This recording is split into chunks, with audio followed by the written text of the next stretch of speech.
All right. Well, to everyone that has joined, welcome. My name is Lucy Peach. I'm a folk artist and a menstrual health educator and an ambassador for Modibodi, which I'm really proud of. And thank you for joining us for World Menstrual Health Day. Great to have you all here. We've got some really wonderful speakers who are joining us to talk about all things menstruation. And obviously the point of Menstrual Health Day is to really just challenge all of the stigma around menstruation, which is why we're all here. So we've got some wonderful speakers. We've got the Modibodi team also joining us. So if you have any questions around Modibodi products, we've got Jim and Charlotte and Megan. If you have any questions around how to care for them or how long they last or what kinds you should get, anything like that, then there'll be some time for questions at the end. And, you know, Modibodi are a company who basically make sustainable period pants for you to use as an alternative to single-use products, and have done lots of great work to be getting those products out to lots of different people. So I'm so excited to be doing this. It is so fantastic that we're all here together talking about something that for so many years has been something we haven't been able to talk about, and there's so many things to talk about, so I'll get on with it. Our first speaker is Ella Daish, who is such a pioneer, who has done so many incredible things to take, you know, people to task on the amount of rubbish that is accumulated because of period products. And I keep seeing all of her accomplishments in my Twitter feed and I'm just blown away. She's like this, you know, that fable where there's a little mouse that just chews away at the net that's holding the lion. And I don't know how you do what you do, but please tell us about what you're doing and how you do it and how we can help you. Thank you so much for the wonderful introduction and having me as part of this wonderful panel today. My name's Ella, I'm an environmental activist, and I started a petition in 2018 to make all menstrual products plastic free. I started it as a postal worker with no campaigning experience, and it's kind of taken over my life. I never thought that I would be talking about periods for the next, well, foreseeable future. So I got in, yeah, I got into all of this because I saw how much we were throwing away in the UK on the streets. There were more and more bags of waste being sent out, and it made me think about my own consumption. I had my period, and then, you know, we don't really talk about the products that we use because it's such a taboo subject at a young age. And from that first education, it's very much, you know, put it in your pencil case so no one sees, no one talks about it. So I did some online research and I found out that period products contain up to 90% plastic. That's your everyday tampons and pads. And I was horrified because, again, it's not something that we ever really speak about, but it's having such an impact. And they're used for 4 to 8 hours, then take over 500 years to break down.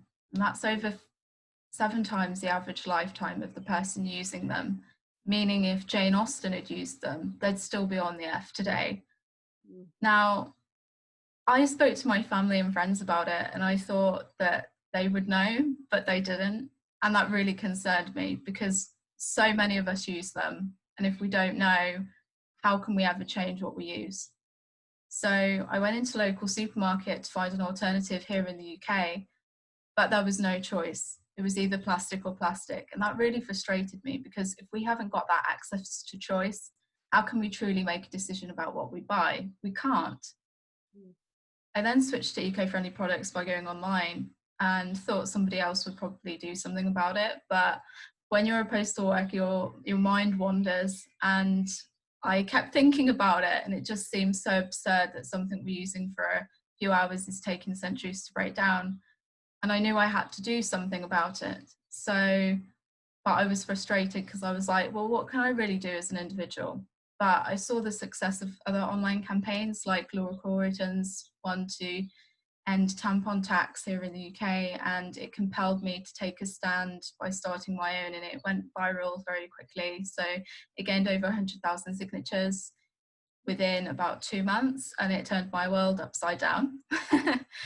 And in the first year, it was very difficult to get decision makers to come to the table, but I didn't go away, and the campaign's momentum and all the thousands of supporters that continue to take action had an impact. And it's really gone into so many things have been happening in the last year. It's led to 3 decision makers stopping the production of their plastic tampon applicators, which is saving over 17 tons of plastic each year, which is brilliant. Huge. It's huge. Yeah, I'm so happy about that. And they are now also starting to develop their own ranges. So they're really listening to what the petition is talking about, and really coming to the table to make those important decisions that we need them to. But I've also been campaigning for the governments in the UK to use all of their period poverty funding on eco-friendly products. And that's been successful in Wales, where council I was working with decided to go 100% sustainable with their funding, which is a global first. So that was really exciting to have that traction. You know, you don't expect that when you go into these meetings, but their dedication was really inspiring to do it from the offset. So we're starting to see more and more positive changes, because I mean, these products are better for the people that use them and the environment, so it makes sense to spend it in a way that is beneficial to all. So that's just a little bit about what I'm doing, but the campaign is continuing to take action on those decision makers that continue to pump out unnecessary plastic without consideration of the environmental consequences. And there will be more happening when everything kind of resumes as normal. But that's a little bit about me. Thank you so much, Ella. And I'm sure there'll be lots of things we can talk about in a moment, but it's just so inspiring and such a great note to start on. And I love that, you know, you're helping to highlight that, you know, for everybody, access to sustainable options is really important. And obviously, you know, if you're homeless or you're in a position where you're vulnerable, you know, you maybe don't have, you know, as able to choose certain products. But yeah, of course, and there's absolutely no judgment on what people use. Everybody's situation and preferences are completely different, and not everything suits everyone. Yeah, exactly, which is why that choice is so important. Yeah, wonderful. All right, well, thank you. We'll move along to our next amazing speaker, Kate Dale. So Kate Dale is the head of the This Girl Can campaign, which is just incredible. And you're marking 5 years of this whole campaign, which is, you know, pushing girls and women to be more involved in physical activity and using their bodies. And I'm so excited to hear what bow you're going to draw between period stigma and using our bodies, and how we've been held back in, you know, this part and this part. So please, Kate, share with us. Thank you very much, and I think you've made the connection there already. But just very briefly, a bit about This Girl Can, in case probably not as familiar with it as I am, who've lived and breathed it for the last 5 or 6 years. But This Girl Can is a campaign set up by Sport England to encourage more women, more girls to take part in physical activity, to simply move more really, and especially women and girls who, like me, grew up not particularly enjoying it and not defining themselves as sporty and having preconceptions of what it was to be sporty, which certainly in my case, I thought you had to be good at it, and I'm terrible at it. And the good news is you can be great at it, and lots of women are, lots of us aren't so good, but it's the taking parts that counts. And we've done that over the last 5 years by really sharing stories, authentic stories of everyday women getting active, some great, some not so great, but just not making it look all stylized and beautiful and perfect with perfect makeup and no sweat and a certain aesthetic, which tends to be thin, tends to be white, tends to be either very thin or very super buff, and very unrelatable for a lot of us, and really put women off.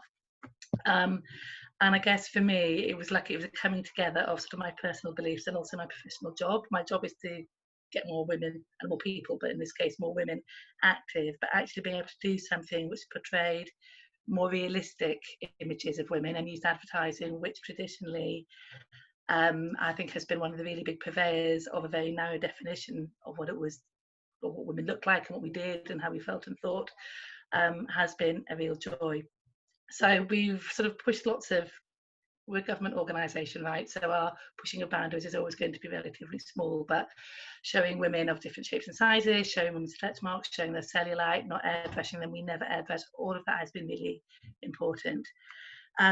We had never particularly, up until this year, talked about periods, which is really odd because we're a female empowerment campaign. The vast majority of our target audience, for a huge part of their life, once a month will be having periods, and we know, and all the research there that shows how it stops women, and particularly girls, but even as we grow into women, stops us taking part in physical activity, either because of the logistics of it all and worrying about all of that and what if I leak, and or not wanting to wear tight clothes, or all sorts of things. It's just feeling difficult, and obviously all of that, well, not obviously, but I think we will all know this, that for teenage girls that's exacerbated because of all the shame and taboos around periods there. And I guess that matters for us for a couple of reasons.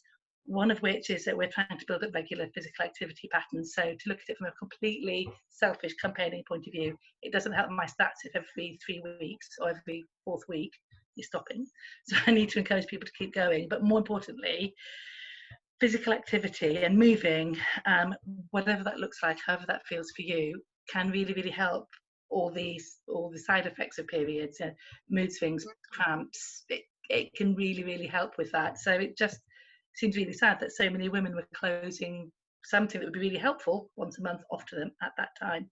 So we talked about how we could do it, and I have to say the work of people like Gabby and Ellie and the incredible campaigning and real proper grassroots campaigning that have been in the last few years around periods and really normalising it has meant, I think, that more corporate brands such as ourselves, through to the Samfo brands as well, have been able to be much more upfront about talking about it. Just people being able to say the word period without dying 1,000 deaths, I think is down to what they've been doing. So huge tribute to them.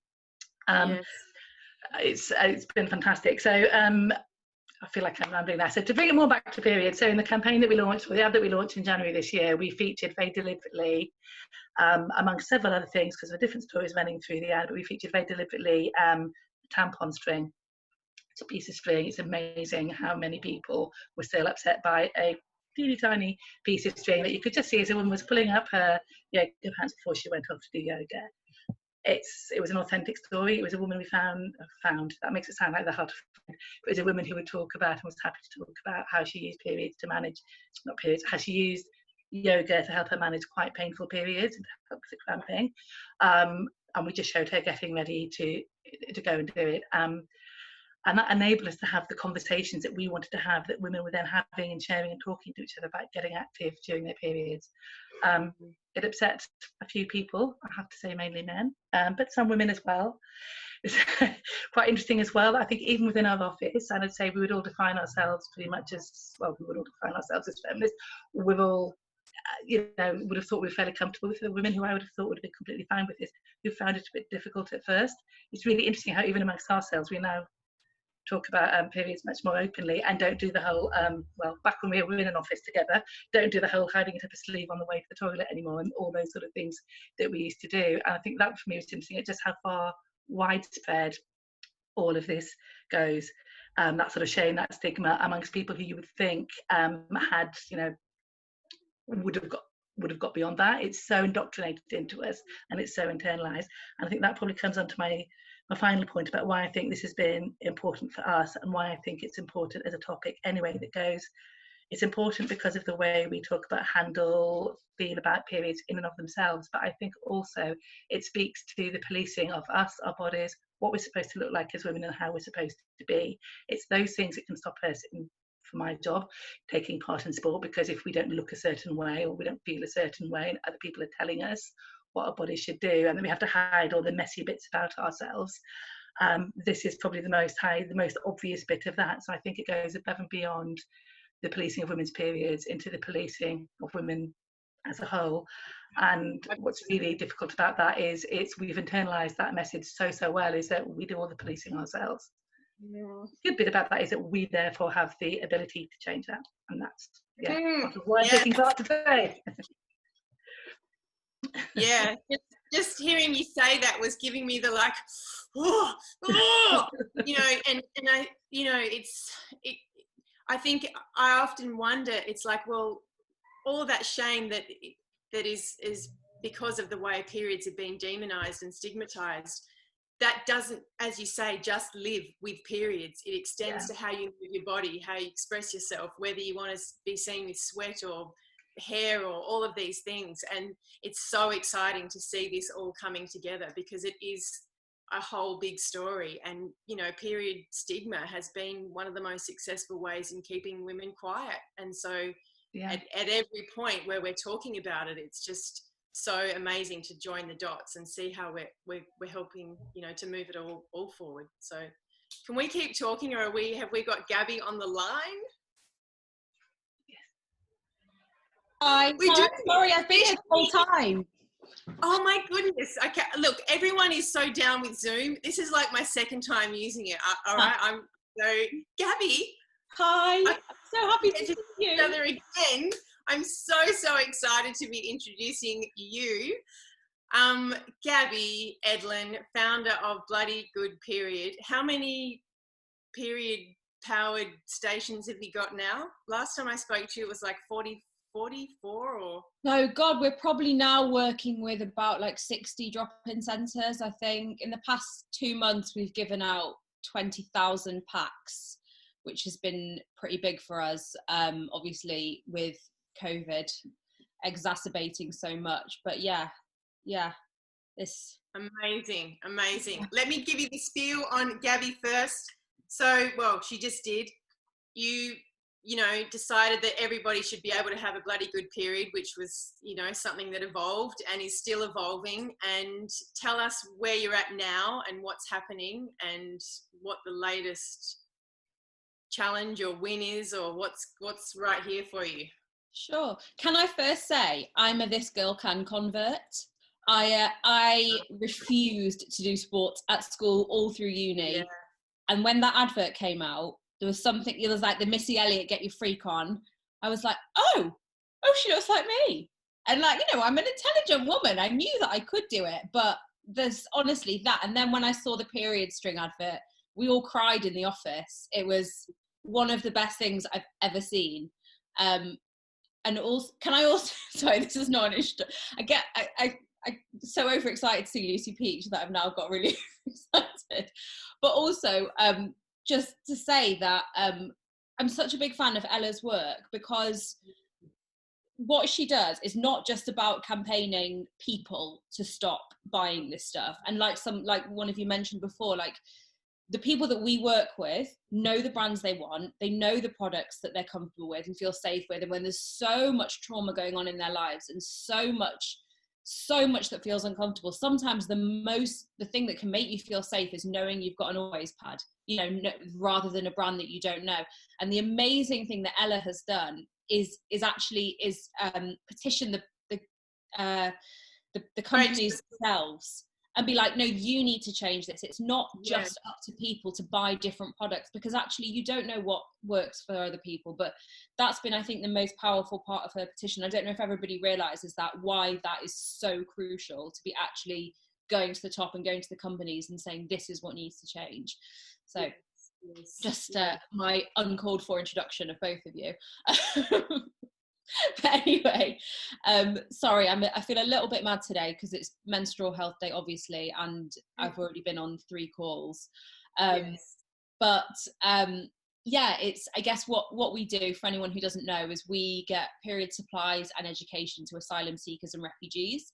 So anybody who doesn't know about what asylum seekers go through when they get to this country is they receive £37.75 a week to live on. They're not allowed to work, no matter how skilled they are, and often they're not even allowed to volunteer. And I don't know if anyone's ever tried to live on £37.75 a week, especially in a family, especially in London. It is near impossible. if not impossible. And one of the things that I noticed at drop-in centres that I was already volunteering at as just a regular volunteer was that there were no period products, and it was clearly something that people weren't able to ask for because of the shame that we've talked about and the stigma that's so closely shrouding this topic. So that's why I set up BGP, to be able to make sure that places who are already working incredibly hard to support asylum seekers, refugees, people living in poverty, could have a really easy way of accessing a substantial amount of products for the people that they work with. It's been a big pivot during pandemic times. We've had to suspend all of our volunteer activity, which was really heartbreaking actually, because we've got an entire cohort of hundreds of volunteers who are incredible and, you know, come to the storage and pack pads for us. We had to change all of that to a take what you need scheme, which allows people to come and get what they want. We do individual, we send out individual packs as well now, which we didn't used to before. And we also send out to drop-ins and sort of food bank delivery services that are still working.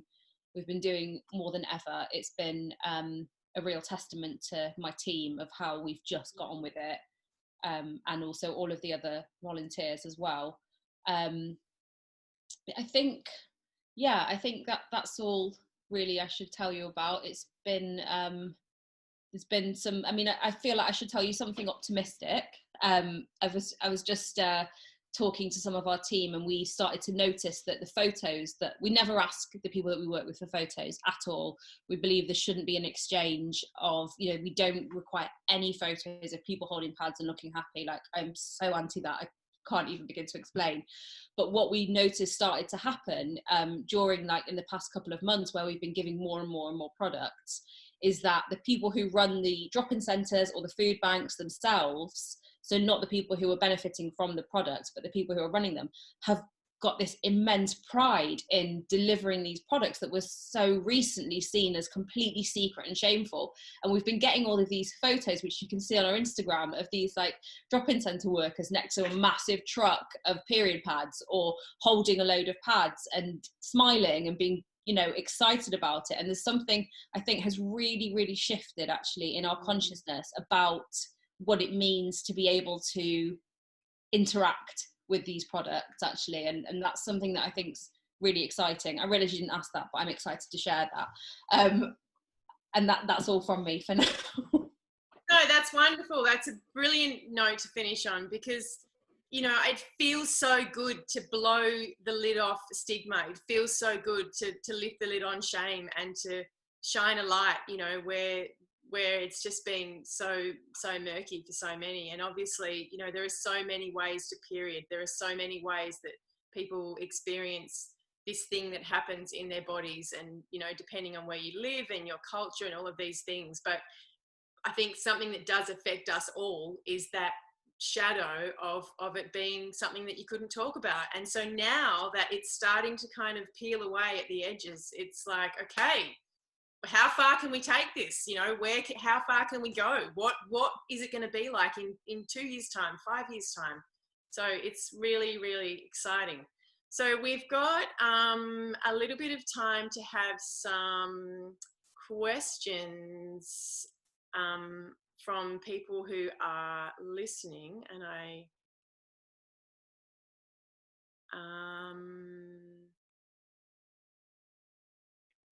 yeah, this is a question. I was going to say, yeah, if people want to submit into the Q&A box, then we can take them from there. So if anyone has any questions, just type it into the Q&A box and we can direct it to the relevant person. Thank you.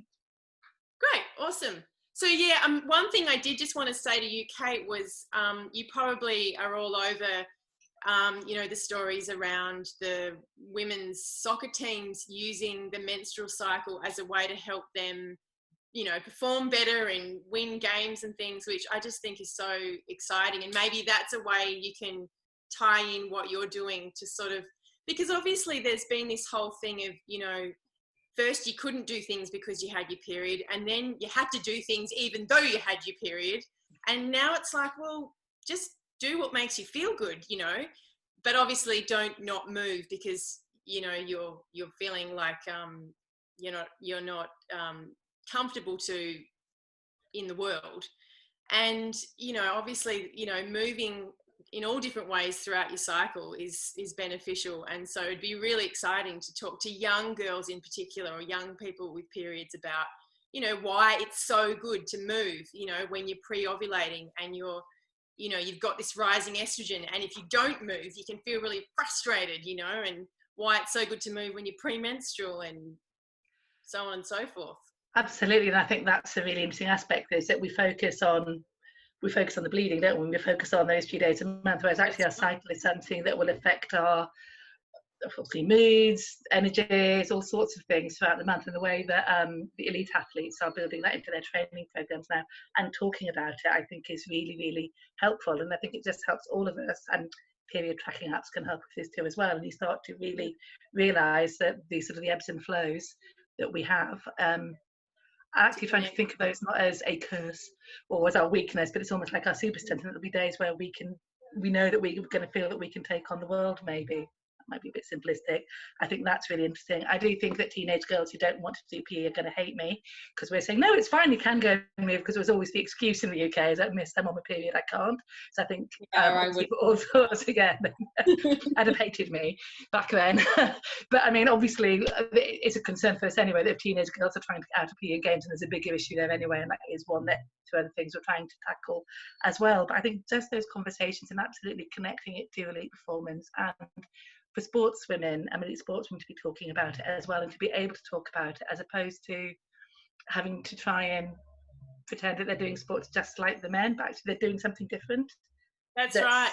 We don't have to dance or some yoga or whatever, and connection is so key. And further to that, with sustainable products and alternatives to single-use products, it's like, I think also for a lot of young people it can be quite disconcerting the first time you use period pants, or the first time that you use a cup, because you're actually having to come into contact with your own blood, which is kind of a thing. But it's to not then connect your body to rubbish, if you've got the resources available to you to use other products, is pretty empowering to because otherwise it's like your body is this vector to kind of making more rubbish, and if you don't have a choice, then you're kind of stuck with that. So I don't know if you wanted to speak to that, Ella, about your experience of and you, Gabby, as well, in kind of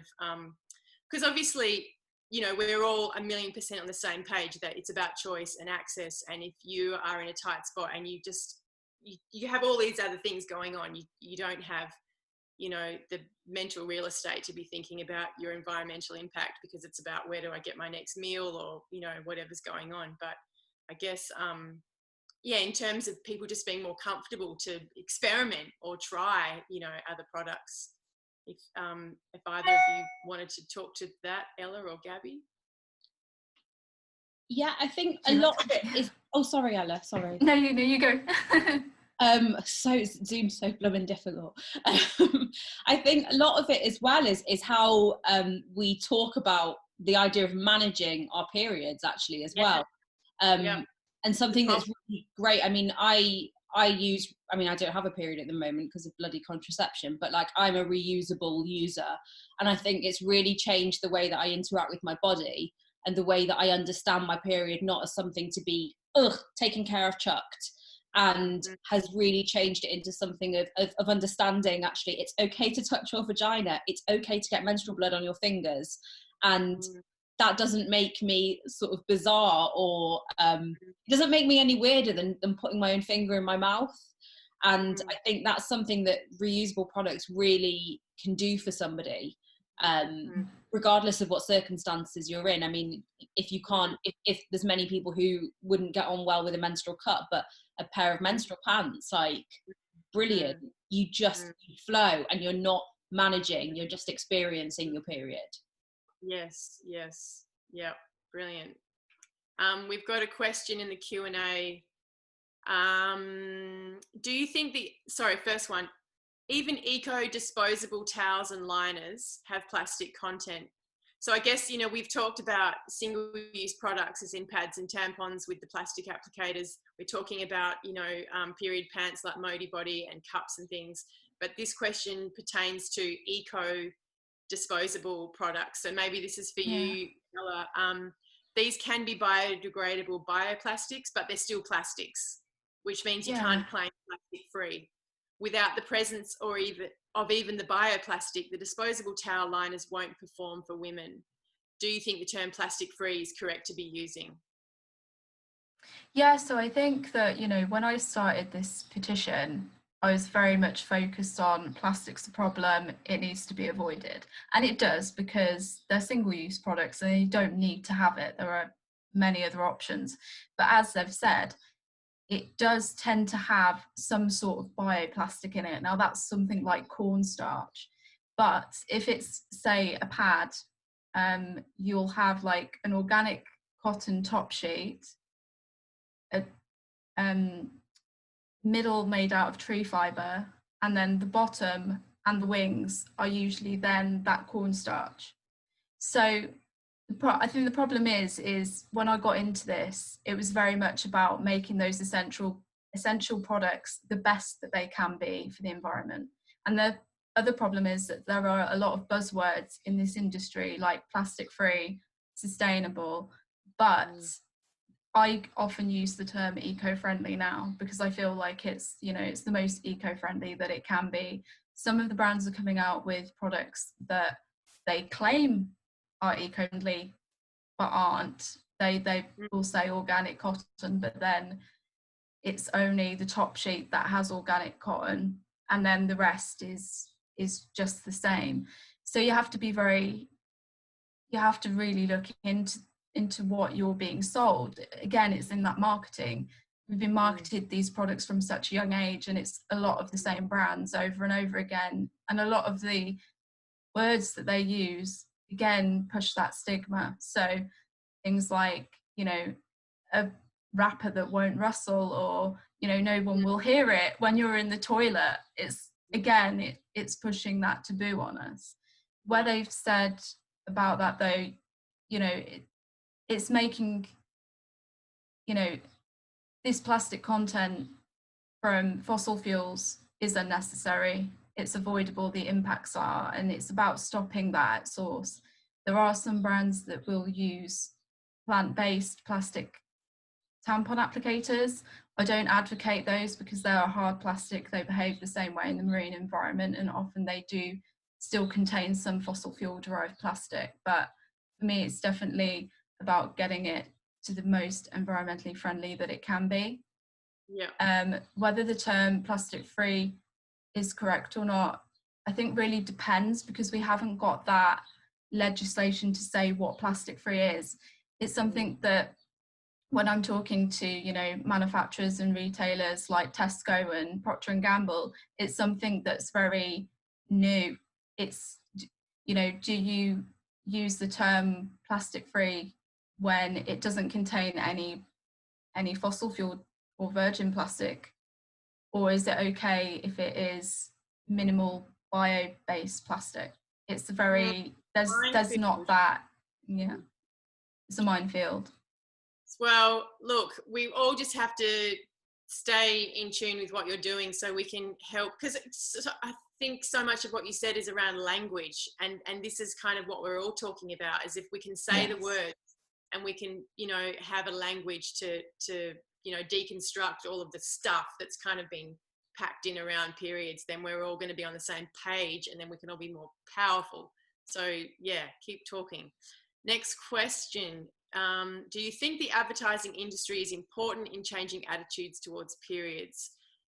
Obviously, yes. I mean, the fact that we're not using blue liquid anymore is huge. And, you know, in campaigns, you know, like with Modibodi using untouched photographs of real bodies and, you know, real legs and real hairs and just realness. And it's one of those things where, I don't know about you guys, but I remember when I first started seeing, you know, this wave of body positivity stuff. And, you know, the first time you see someone proudly displaying their stretch marks, it is kind of weird. when it pokes out of all of the glossy, curated, perfect stuff. But after a while, it does kind of change your mindset. You know, it's like, you know, you are what you see, and then it just starts to feel normal. And it's pretty incredible that it's come so far. Obviously, you know, still a long way to go. So yeah, I mean, so the next part of the question was, has the move from unrealistic adverts to adverts like This Girl Can helped to reduce shame and stigma? And go for Can it. I hope so. It's one thing I would say, obviously. I was just having a flashback, Ella, when you were talking about, and I can't remember which tampon brand it was, but a few years ago, and they talked about how they wrapped each one up like sweets, so and they were all pretty, because we all like pretty things, don't we, as women? Pretty, and it looked like sweets, and nobody would know, that heaven forbid, heaven forfend that anybody would know, that even the girls in the office would know, the women in the office who you're having your period. I'd forgotten about that, and then you just start thinking of all those little bits of individual packets, pieces of waste. It's absolutely quite horrific. And I spent most of I turned 50 a month ago, not the way I thought I'd celebrate my 50th birthday in lockdown, I have to say, but yes, I spent most of my ovulating life using products like that, throwing stuff away and not even thinking about it. So actually having those, sorry, this is going back to the previous question probably, for me, as someone who has never really thought about it, starting to think about the actual what's in them, it takes you on a journey which I think might lead you further and further down to the more environmentally friendly solutions, or the best ones, but it's not doing it all in one leap. I think that's really important. Yeah, definitely. Back to the advertising, absolutely. And when you think the ads are, and the amount of money, you know, the billions around the world that are spent on advertising and psychology and planning and really understanding how to switch someone's behavior and get inside their minds and play to all the secret fears that you didn't even know that you had, so that you buy X product, Y product, do this, do that, do the other. It's why I think it is probably the most important medium for changing, that can normalise things, and it can normalise it incredibly quickly, because there is a science to it. It's not, doesn't happen by accident. And as much as I'd love to see, don't quite know how it wouldn't be contrived, but it could easily be that in Corrie or EastEnders, that when they're going into shops and buying things, that it could just as easily be a packet of pads as well as a packet of tea. And it's not the point of the story, but it's just someone holding it. It's period neutrality. That's what I think. I mean, I personally have, you know, I don't love the idea of period positivity. I know it very much works for some people, but I think as a society, really what we should be pushing in adverts and pushing in like TV programs is this neutrality. It just is. And if you manage to, you know, if like Lucy, you do have a wonderful way of experiencing it, and you know, or like the football teams using it, that's brilliant, that's a bonus, that's fantastic. But actually what I think so many of us need to aim for is neutrality. It's so much more powerful than shame, and it's so we're still on the hygiene. It's like if we can move from, you know, focusing on hygiene to you know, neutrality, as you say, then we can keep going. Exactly. Yeah. No, that's a great point. And obviously, not everyone needs to love every single thing about having a menstrual cycle. That's not real life either. That's, you know. This question is for everybody. What's been the biggest hurdle for you to overcome? So, biggest hurdle for you to overcome, and how did you beat it? So maybe just real quick, we can just kind of give us a synopsis of the hardest thing that you've had to overcome in doing what you're doing. And I'm just looking at your faces, all three of you, and thinking, I bet you're going to have a really similar answer. You want to go, Gabby? Sorry, just try and poke me through the screen if I'm talking over you. I think in terms of the work that I do, the actual an event, or I guess a series of actions that was the most difficult, was getting the name Bloody Good Period registered as a charity. So I created the name because I thought it's got to be funny, it's got to engage people, it's got to make people feel comfortable from the get-go, but it's also got to have the word period in it, or menstruation. You've got to say the word, and it's got to be bold. And so we registered as a company. That was absolutely fine. But when we got to the point of trying to register as a charity, I was told that the words bloody and period were offensive together.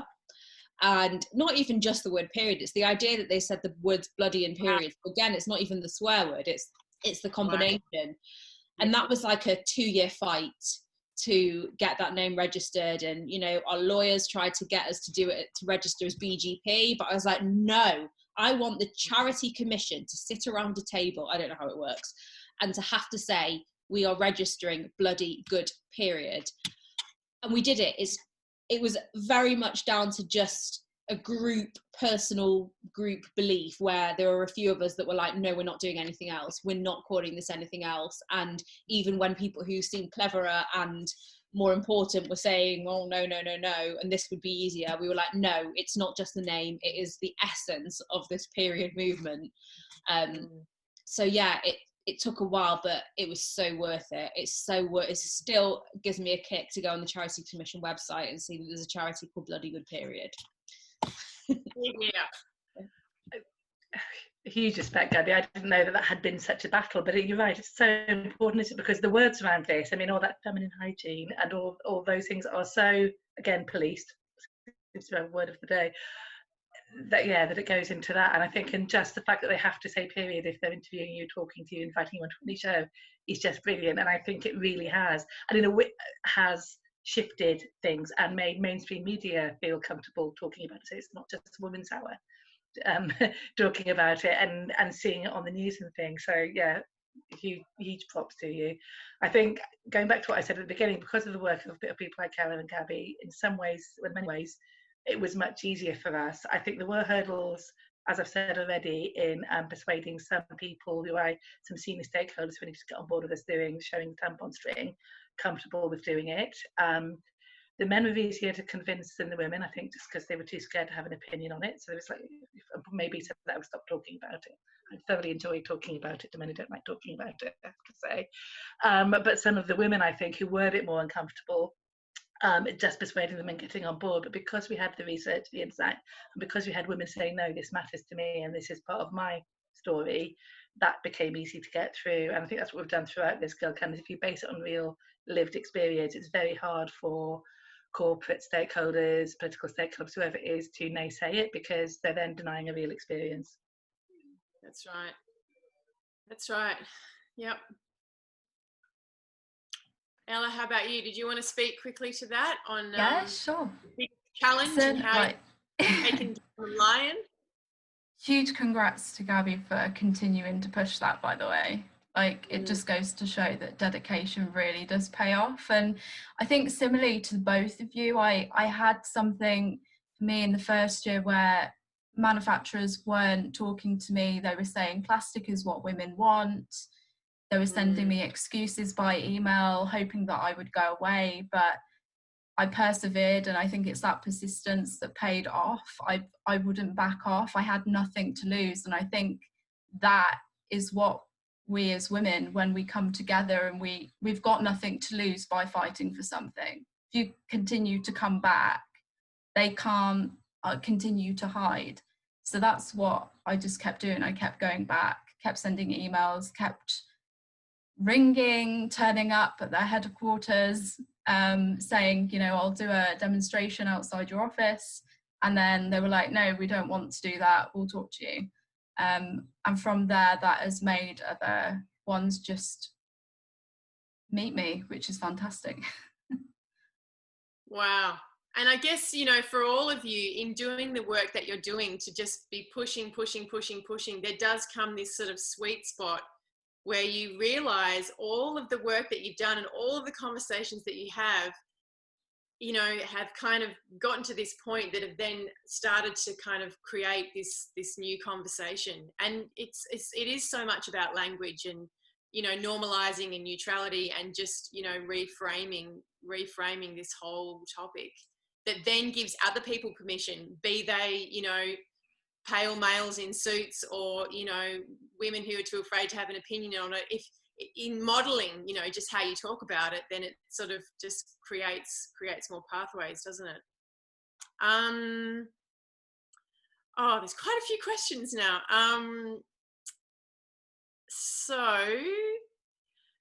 A lot of the eco-friendly alternatives are a bit more expensive than usual sanitary napkins, of course. How can we make them more accessible to a bigger population? Yeah, so affordability really is a problem with these more eco-friendly, well, these eco-friendly products. And that really bugs me, because we shouldn't have to pay more for an eco-friendly option. But I think, again, prior to the campaign, there wasn't any choice in supermarkets. Now, thanks in part to it, we're starting to see these options available on shelves, but we're also getting these retailers and manufacturers making their own. And when they make their own, they tend to bring that price down. So Superdrug just brought out a new brand, and that's that they can put them on offer more as well. And I think the more people that are able to purchase them, the more they will make. So again, it's that supply and demand, but we really need these products to be mainstream, which is why it's so important to have full choice available on the shelves, and not just menstrual cups, but also the period pants and cloth pads, because not everyone can use internal products. So it is a problem, but I think that through more of us buying them, it will push the price down. Yes, and yeah, demand, that's right. Gabby, did you want to speak to that? Yeah, I think just to sort of refer back to the question about advertising, I think they did a real number on us, convincing us that disposables were the only option. You know, these, I mean, and they are great products in many, many ways. And they, you know, work perfectly for a modern lifestyle a lot of the time. But the real sort of, the advertising agencies and the companies themselves, particularly, because often that's how the advertising is led, really managed to convince us that anything washable was disgusting and dirty. And so that is partly why stuff is still so expensive, because people are afraid to buy it, and therefore it becomes a bit of a niche product. But I think Ella's right, like the more you see a cloth pad, if it is normalized as being on a shelf next to a regular tampon, that is how you start to buy this stuff. So actually, you know, I would implore supermarkets and companies to take more risks, actually, when it comes to supplying these products. Just for, I mean, I realize blah, blah, blah business, blah, blah, blah, bottom line. But if they're the first ones to be taking a risk and showing that they're sort of open-minded, that is what's going to work. It's all about the normalization of reusables that is really going to, I think, change the way that we actually see our periods as an entire society. It does completely change things. Yeah, definitely. Like period pants are something that I absolutely love, and they make my period so easy. And I never thought it would ever be like that. You know, I use disposable products when I haven't got access to washing facilities, but yeah, reusables again are more affordable over time as well. But it's that then inset cost, which if you're in a position where you can't buy something that's expensive, you're never going to be able to try it, which again is another issue. There's so many. Yeah, that's right. It's about access. Yeah. We've got time for a few more questions. One is specifically directed to you, Ella. Hi, I have a question for Ella. Is there a move to get eco products into the major supermarkets? Are the big brands making any effort to remove plastic from their products? So we have talked about that a little bit. I've only seen plastic filled products at my local supermarket. If I hadn't have gone out of my way to do my own research, I'd still just be using them. I worry most people will just be carrying on to consume these products because that's the easiest option. Yeah, again, that's the exact position that I was in. So I did the research, I was shocked. I went into the supermarket, there were no options. So prior to the campaign, there was no access to these products in store. Now there are eco-friendly tampons, pads, reusable cups, and in some stores there are pads and period pants as well, which is fantastic because we need that representation on our shelves. Now, I have put together an eco period Bible, which I've got on my website. Yeah, yeah, which is, it's got a list of A to Z and where you can get them from in the UK. So it's got like the supermarkets you can get them. It does depend on where you are, because I think, again, it's like they're at big supermarkets, they might not be at the small local stores. I am pushing for that. So when I'm in these meetings, I'm also pushing for a change in language, signage, a change in what they say on the boxes, pushing for ingredients to be on them.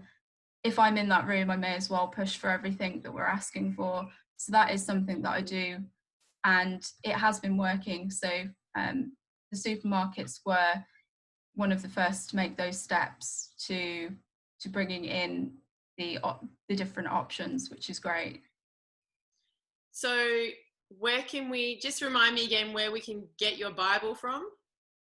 Yeah, so it's at www.elladaish.com, and it's just on the blog there. But they are in most supermarkets like Tesco, Asda, Sainsbury's, Morrison's. There's loads in Boots, Waitrose. Excellent. In the UK, that is. Yes. We need to, help to have this conversation all over the world. Kate and Gabby, did you want to just mention to everybody where they can see more of what you do and learn about your amazing work, Kate? Yeah, absolutely. Yeah. If you just search for This Girl Can, you'll be able to see our ads, see our latest film, and get lots of advice and ideas, and hopefully encouragement, more to the point, and of women getting active and find ways of getting active, even whatever the lockdown restrictions are, wherever you are. But as we hopefully are all starting to come out of it, or whatever ways getting active. Yeah. So thisgirlcan.co.uk, and you can get lots of advice there. Amazing. And we're at bloodygoodperiod.com. And you can also find us on Instagram at bloodygoodperiod and Twitter at bloodygood__. I love your face when you're saying bloody good. I can tell you'll really enjoy it. Oh my God, I was just more embarrassed that I have to say bloodygood__. It should have been my head when I set that up. But yeah, bloodygoodperiod.com. Excellent. So unless I'm going to get any notification from our lovely Modibodi people, I think we're almost ready to wrap up. And happy Menstrual Hygiene Day. And I've so enjoyed speaking with you three legends. I'm going to follow everything and just stay abreast and keep the conversation going. And that's how we, keep challenging the stigma and incorporating more neutrality and normalcy, and then paving the way for more period positivity or power or whatever the hell you want that to look like. I'm so pleased to be doing this on behalf of Modibodi, and if you haven't tried period pants and you would like to, I'm very happy to say that there is a discount code which is no panic period 15. No panic period 15. So if you are period pants curious and you want to try them, I think this is a really good day to make the leap. And I've just had a week of using them and they're all on the line, and it was pretty wonderful. And my name is Lucy Peach, and I am a period preacher because I want to help people understand that there is more to your cycle than just having a period. There is this whole hormonal landscape that we don't talk about, and the way we care for ourselves and each other when we have periods is really important. But, the way your whole body and your energy changes throughout the month is a thing. And if you know about it and you track it, then you can use it. So if you want to follow my stuff at Lucy's Peaches on Instagram, you can do that as well. And what a bloody great conversation. Have I forgotten anything? No, it's all good. I'm just thinking, do we have time for another question, or have we got to wrap up? I was just thinking, because we've got an interesting one that came in about, we start our periods when at school, and many of our assumptions of body confidence and our knowledge are developed by a friend at the time. So how would you approach schools to help develop a broader and more accurate knowledge and confidence about periods? Which I think is really interesting to look at the school side of things, and that menstrual education. Yes.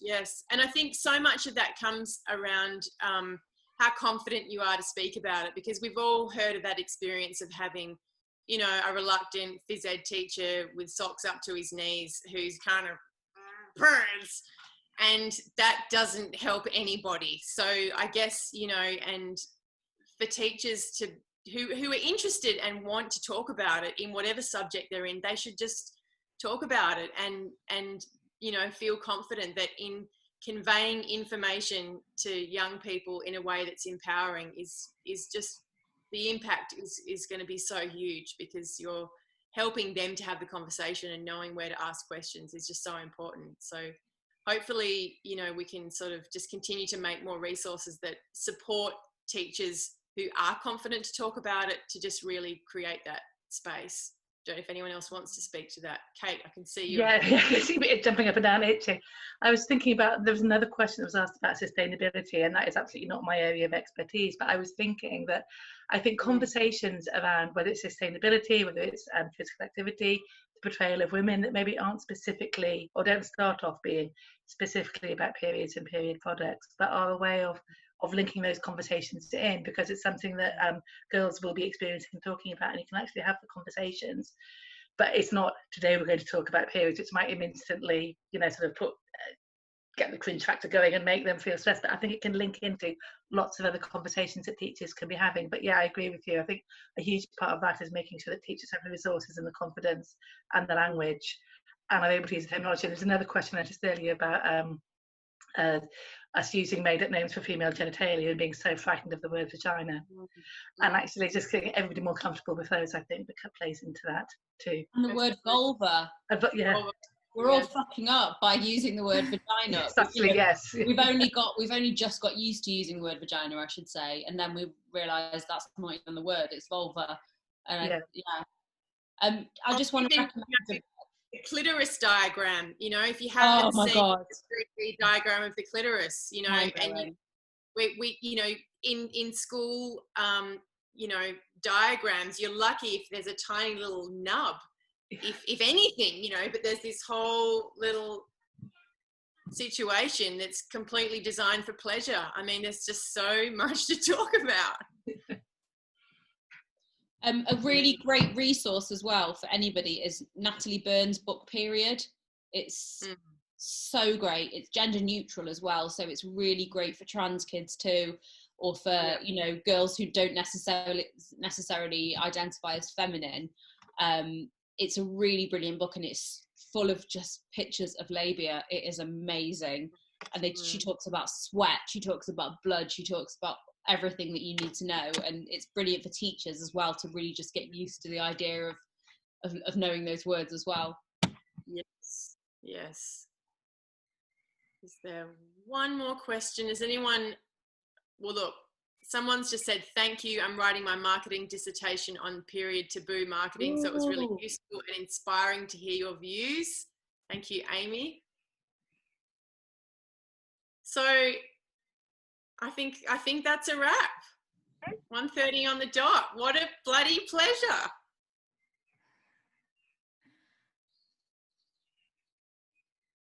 Do we all say goodbye at the same time? I was going to say thank you so much. It's been really interesting and really lovely talking about things that aren't corona, I have to say. So thank you. Yes. Thank you for the flow of conversation. Yes. Cheers. Wonderful. Thank you, everyone, for taking part. No,